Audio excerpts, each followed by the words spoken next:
3 പരീക്ഷണം ഇനി ഖബറിലാണ്. നിസ്കരിക്കാത്തവൻ ഒരു വിട്ടുവീഴ്ച ഉണ്ടാവില്ല. നിസ്കരിക്കാത്ത ഒരു കാരണവുമില്ലാതെ ഒരു നിസ്സാരമായിട്ട് നിസ്കരിക്കുന്ന വേണ്ട. ഇങ്ങനെയുള്ളൊരു മൈൻഡുള്ള ഒരുത്തനിക്കാണ് ഈ 15 പരീക്ഷണങ്ങൾ അല്ലാഹു സുബ്ഹാനഹു വ തആല നൽകി ശിക്ഷിക്കുക എന്നുള്ളത്.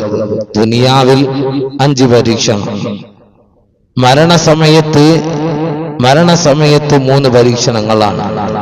ഇനി നിസ്കരിക്കാത്ത ആ മനുഷ്യൻ ഖബറിൽ അകപ്പെടുന്ന സമയത്ത് അവനക്ക് ഖബറിൽ അനുഭവിക്കുന്ന പരീക്ഷണം എന്ന് പറഞ്ഞാൽ അതിൽ ഒന്നാമത്തേത് അവന്റെ വാരിയെല്ലുകൾ പൊട്ടുന്ന രൂപത്തിൽ ഖബർ അവനെ ഇടുക്കുന്നതാണ് എന്നുള്ളതാണ്.